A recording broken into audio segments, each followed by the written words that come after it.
Hi, so this is Scuba Steve again. This is a third installment in our peer-to-peer BBS.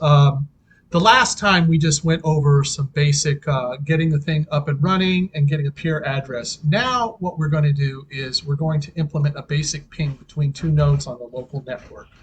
And I've done a little bit of refactoring, so we're kind of deviating from the help instructions that are provided, and I'm going to walk you through the code that we've added. So in order to be able to support multiple things for this project and be able to provide a list of example commands, I have refactored this into a command line app in using a library called Cobra. And so basically what Cobra does is it allows you to start off with this Cobra command, and it just, you can generate the commands on the command line and it adds them.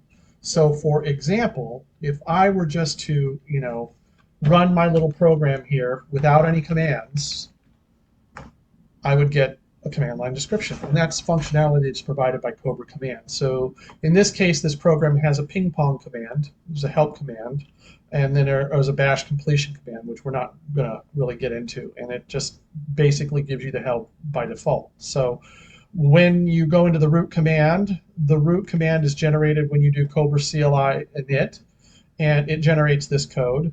And then when you do Cobra CLI add and then some command name, I added a command called PingPong, and it will add a class, which by the way I originally called it launch. I'm going to rename that PingPong.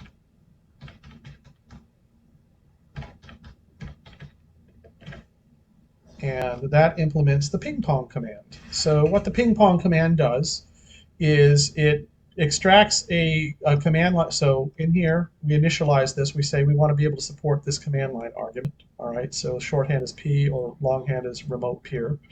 And then it will, when you hit that command, it will come in here and execute this code and execute this function right here inside the code.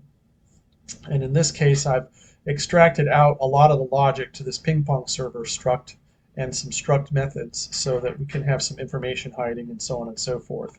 And when we look at the command line in a second, we're doing a little bit of replacement here. This is just something to overcome the fact that if you pass in a slash something slash something slash something, by default, bash, when it completes it, it will add or prepend whatever your current working directory is to that and treat it as a path, which is what we don't want. So we want a known beginner of a string. So I'm putting a double slash on the beginning of the command line argument.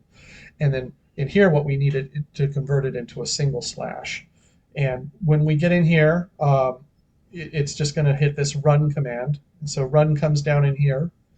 And what run will do is it'll do the same things it did before, set up a listener address and so on and so forth. But now it's going to start this PingPong service. All right, so it's setting up a stream handler, and it's using the default stream handler provided by the ping service, which is a service that's built into the lib P2P. So we don't have to write that code, which is great.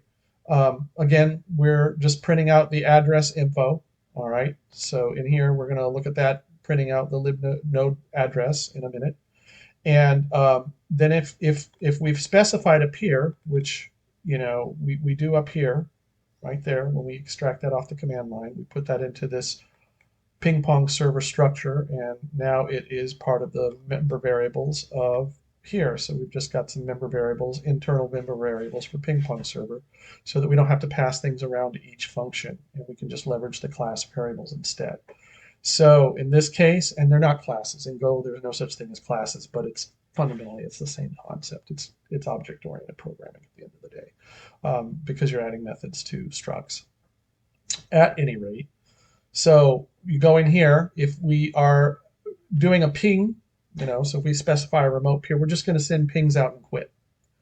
And if we are not specifying a remote peer, then we're going to wait and listen for a remote peer to come ping us. We're going to print out our address and then listen for the ping on a remote peer. So, excuse me, it's kind of late for me anyhow. I've been up since about 3 this morning. At any rate, so let's just take a look at this when it runs. So again, if you specify no arguments on the command line, if you specify PingPong, going to start up and it's going to print out its current address, and it just makes up a new address every time it starts. So in this case, this is the address right there.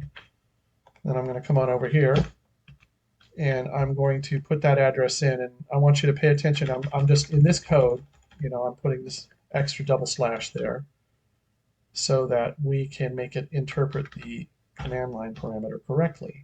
So in this case, we're going to hit enter, and it called it. It went up and it sent a ping out to that address, sent 5 messages, and it got back, uh, responses in very short order, like microseconds, obviously because it's running on the same computer. It ponged back. So that's all there is to that. Now we've got 2 things pinging each other on a local network. The next step is to try to figure out how to get this to do some sort of rendezvous discovery, because what we want to really test is 2 separate networks. And I'm not sure exactly how we're going to set that up without actually having 2 people in 2 different houses running this code. But we shall see what we can do to create some artificial network address translation or something locally. So that's all there is for that.